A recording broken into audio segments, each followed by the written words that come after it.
दोस्तों, स्वागत है आपका माइक्रोसॉफ्ट एक्सेल की सीरीज़ के इस नए वीडियो में। दोस्तों, आज हम माइक्रोसॉफ्ट एक्सेल में जानने वाले हैं फाइल टैब के बारे में। फाइल टैब क्यों यूज़ होता है, कैसे यूज़ होता है, इसको हम समझेंगे। दोस्तों, अभी हमने एक्सेल यहाँ खोल के रखा हुआ है। एक्सेल में फाइल पर और फाइल से रिलेटेड हम जो भी काम करेंगे उसके बारे में हम आज जानने वाले हैं। जैसे फाइल टैब पर हम यहाँ क्लिक कर रहे हैं तो हमारे सामने यहाँ पर कई सारे ऑप्शन आपको दिख रहे हैं, जैसे कि होम, न्यू, ओपन, इन्फो। आज हम इन सब ऑप्शंस को समझने वाले हैं। न्यू का यूज एक नई फाइल लेने के लिए होता है।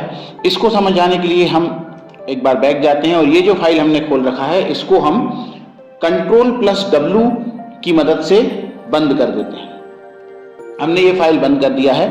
अब हमें नया एक एक्सेल का शीट लेना है, तो उस शीट को लेने के लिए हम कीबोर्ड शॉर्टकट Ctrl+N दबाकर नई वर्कशीट ला सकते हैं, या फिर हम फाइल टैब पर क्लिक करके न्यू पर जब क्लिक करेंगे तो यहाँ पर ये हमसे पूछेगा आपको क्या चाहिए, और ब्लैंक वर्कबुक पे हम क्लिक करके एक न्यू फाइल ओपन कर सकते हैं। अब हम किसी वर्कबुक में जब काम कर रहे हैं और उसमें कोई डेटा लिख रहे हैं, बना रहे हैं, तो उस तरीके से अब हम उसमें काम करना सीखेंगे कि डेटा पर कैसे काम किया जाता है और फाइल बनाने के बाद हम उसमें क्या कर सकते हैं। तो यहाँ हम एक फाइल ओपन कर लेते हैं दोस्तों। तो उसके लिए पहले मैं यहाँ से इस फाइल को बंद कर रहा हूँ। अब हम फाइल को ओपन करते हैं तो उसके लिए कीबोर्ड शॉर्टकट Ctrl+O दबाकर हम फाइल को ओपन कर सकते हैं, या फिर फाइल में जाकर ओपन पर हम क्लिक करेंगे। जैसे ही हम ओपन पर क्लिक करेंगे हमारे पास यहाँ पर ऑप्शंस आ जाएंगे। लास्ट जो भी हमने काम किया है वो फाइल्स हमें यहाँ दिखेंगी, या अदर कोई फाइल आपको सिस्टम के अंदर से लाना है तो उसको आप यहाँ से ओपन कर सकते हैं। तो जैसे मैं अभी यहाँ पर एक वर्कबुक 1 मैंने सेव कर रखी है, इसको ओपन करता हूँ, जिसमें मेरा कुछ स्टूडेंटों का डेटा है जिस पर मैंने यहाँ पर क्लिक कर दिया। दोस्तों, अब ये जो वर्कशीट है ये मैंने बनाकर रखी हुई है। यहाँ पर हम इस पर काम करेंगे और इसमें देखेंगे। दोस्तों, जैसे कि ये आपको शीट दिख रहा है कि ये कुछ स्टूडेंट हैं जिनका मैंने यहाँ पर एक डेटा बनाया है, जिसमें उनका टोटल, परसेंट, डिवीजन निकाला हुआ है। इस पर हम कैसे काम कर सकते हैं वो समझते हैं। ये फाइल हमने की, इसको मैंने सेव करके रखा है।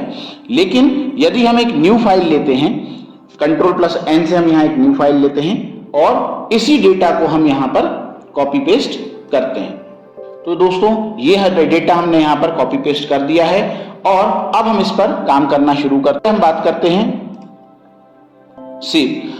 अगर हमें ये फाइल सेव करनी है तो हम कीबोर्ड शॉर्टकट Ctrl+S दबाकर फाइल को सेव कर सकते हैं, या फिर फाइल में जाकर सेव ऑप्शन पर जब हम क्लिक करेंगे तो हमारे सामने कई सारे ऑप्शन यहाँ दिखेंगे। अगर आपको फाइल को वन ड्राइव पर सेव करना है तो आप वन ड्राइव पर सेव कर सकते हैं। आपको पीसी में अगर सेव करना है तो पीसी में आप सेव कर सकते हैं। जब आप इस पर क्लिक करेंगे तो आपके सामने कुछ इस तरह से आएगा।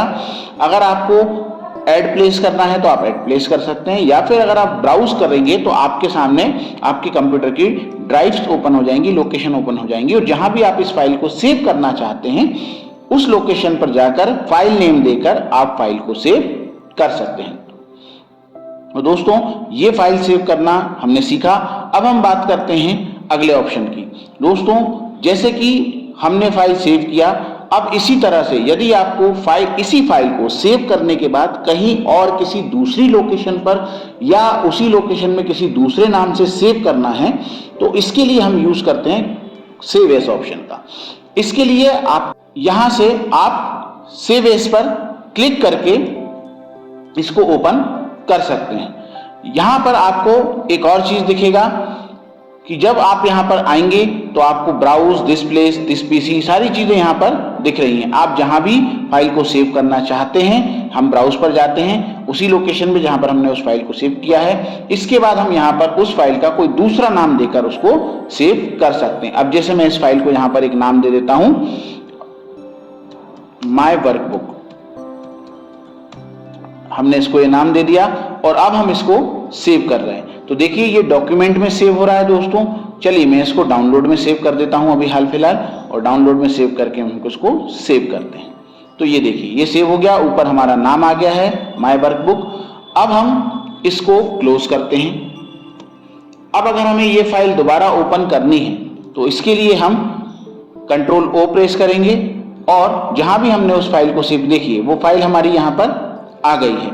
या फिर हम ब्राउज में जाकर डाउनलोड में जाएंगे और डाउनलोड में जाने के बाद उस फाइल को वहां से सिलेक्ट करेंगे और ओपन कर लेंगे। ये हमारी फाइल यहाँ है, एंड देन ओपन करेंगे तो ये फाइल ओपन हो जाएगी मित्रों हमारे सामने। ये फाइल हमारी यहाँ पर ओपन हो गई है। अब हम बात करते हैं अगले ऑप्शंस की। फाइल टैब में ही जाएंगे। फाइल टैब में जाने के बाद यहाँ पर हमें कई और ऑप्शंस मिलते हैं, जैसे कि सेव एज एडोब पीडीएफ। अगर आप इसका प्रिंट निकालना चाहते हैं तो आप प्रिंट ऑप्शन पर जैसे ही क्लिक करेंगे, देखिए आप हमारा ये डेटा यहाँ पर आ रहा है। अब इसके बाद यहाँ पर हमें सबसे पहला ऑप्शन पूछ रहा है कॉपीज, तो हमें इस पेज की कितनी कॉपी निकालनी है वो हम यहाँ से बढ़ा सकते हैं। जैसे हमें इसकी 2 कॉपी निकालनी है तो हम यहाँ 2 कर देंगे, 1 निकालनी है तो 1 कर देंगे। यहाँ से आपका जो भी प्रिंटर आपके सिस्टम से कनेक्टेड है उसे आप सिलेक्ट करेंगे। इसके बाद आपको जो प्रिंट एरिया है वो कितना रहेगा वो आप यहाँ से देख सकते हैं, या फिर अगर आपको पूरे पेज की निकालनी है तो कहाँ से कहाँ तक का आपको प्रिंट निकालना है। मान लीजिए आप एक 10 पेज की फाइल लेकर हैं और उस पेज की फाइल में आपको पेज नंबर 5 से पेज नंबर 8 तक का ही प्रिंट निकालना है, तो आप यहाँ पर कर देंगे 5 to 8। इस तरह से यहाँ पर आपका 5 से 8 तक का प्रिंट निकल कर आ जाएगा मित्रों। इसके बाद यहाँ पर पेज का ओरिएंटेशन आप सेट कर सकते हैं, जैसे कि पेज आपको पोर्ट्रेट चाहिए या लैंडस्केप चाहिए। तो अगर मैं इसको लैंडस्केप कर देता हूं तो ये देखिए कुछ इस तरह का प्रिंट हो जाएगा, और पोर्ट्रेट करते हैं तो वापस वैसा का वैसा आ जाएगा। पेपर का साइज आपको क्या रखना है, जैसे हम A4 साइज लेते हैं तो A4 साइज हमारा पेपर हो गया। ये देखिए यहाँ पर मार्जिन वगैरह अगर हमें सेट करना है तो वो यहाँ से कर सकते हैं। इसके अलावा अगर हमें पेज सेटअप में कुछ और चीजें करनी है तो हम पेज सेटअप ऑप्शन पर यहाँ पर क्लिक करेंगे और इससे रिलेटेड अदर सेटअप हम यहाँ पर कर सकते हैं, जैसे कि हमें पेपर का orientation, scaling, paper size, print quality, margin, header footer, sheet, जो भी हमें करना है वो हम यहाँ से कर सकते हैं मित्रों। आगे बढ़ते हैं। इसके बाद नेक्स्ट ऑप्शन है यहाँ पर शेयर। अगर आप इस फाइल को शेयर करना चाहते हैं तो आप इसे सेव करके शेयर भी कर सकते हैं, ईमेल करते हैं, पीडीएफ करते हैं, जैसा भी आप करना चाहें आप इसको शेयर कर सकते हैं। पीडीएफ बनाकर इसकी लिंक भी आप शेयर कर सकते हैं। साथ ही share as Adobe PDF link, अगर आप इसकी लिंक बनाकर शेयर करना चाहते हैं तो इसे कन्वर्ट टू पीडीएफ करेंगे और कन्वर्ट टू पीडीएफ करने के बाद आप इसे शेयर कर सकते हैं। दोस्तों, ये जानकारी आपको कैसी लगी?